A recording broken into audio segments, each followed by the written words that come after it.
PDM سے بھی request کروں گا وہ بھی انا اور زید کا مسئلہ نہ بنائیں، اور ہم ان کو یقین دہانی کراتے ہیں اگر ہم حکومت میں آئیں گے کسی خلاف کوئی انتقامی کارروائی نہیں ہوگی۔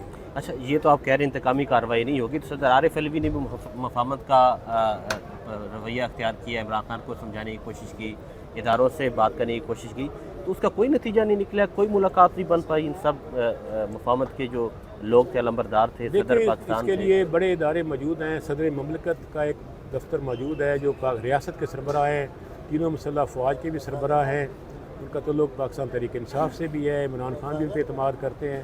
وہ اچھا فورم ہے جو میرا خیال ہمارے صدر میں بیٹھ کے مذاکرات اداروں کے ساتھ بھی ہو سکتے ہیں، اور اس کے بعد ملٹری اسٹیبلشمنٹ ہے، سول اسٹیبلشمنٹ ہے، جوڈیشری ہے، الیکشن کمیشن آف پاکستان ہے، 13 جماعتوں کا PDM ہے، اور اپوزیشن جماعتیں ہیں اسپیشلی پاکستان تحریک انصاف۔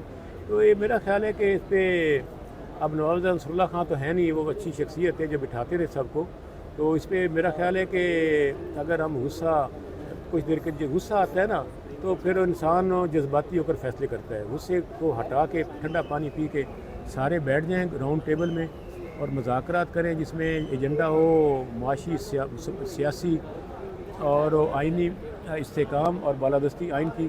نمبر 2 قومی انتخابات، قومی اور صوبائی اسمبلیوں کا ایک دن کروا لیں، کوئی آدمی فوری اسمبلی توڑیں، بجٹ کسی بھی وقت پاس ہو سکتا ہے۔ اسی مئی میں حکومت چاہے تو 10 دن کے اندر بجٹ پاس ہو جائے گا۔ میں خود 6ٹھی دفعہ اسمبلی میں ہوں، تو کوئی میں وزیر خزانہ بھی پنجاب میں رہا ہوں، اتنا بڑا ایشو نہیں ہے۔ اسی مئی کے اینڈ میں بجٹ پاس کریں، جون کے فرسٹ ویک میں اسمبلی توڑیں، جولائی کے اینڈ میں انتخابات ہو جائیں گے، اور ودن 90 ڈیز ہے نا، وہ 50 دن کے اندر بھی ہو سکتے ہیں، ایسی بات نہیں ضروری کہ 90 دن پورے کرنے ہیں۔ اور اس سے یہ ہوگا سیاسی استحکام آئے گا، اور اس کے ساتھ یہ کہ معاشی استحکام آئے گا، اسی ایک اداروں کے ساتھ بھی معاملہ ٹھیک ہوں گے، اور پاکستان کی عوام جو ہے خوشحالی کا راستہ اختیار کرے ایوان گی۔ صدر میں عمران خان جائیں گے آرمی چیف سے ملاقات کرنے کے لیے؟ آپ کی سجیشن یہ ہے کہ وہ چلے جی جائیں؟ بالکل بالکل، اگر وہ صدر مملکت دونوں کو بلاتے ہیں تو میرا خیال ہے عمران خان چلے جائیں گے۔ ان سے مذاکرات کرنے کے لیے تیار ہیں؟ بالکل تیار ہیں، نہ صرف ان سے تیار ہیں بلکہ وہ اپوزیشن حکومت سے بھی مذاکرات کرنے کو تیار ہیں۔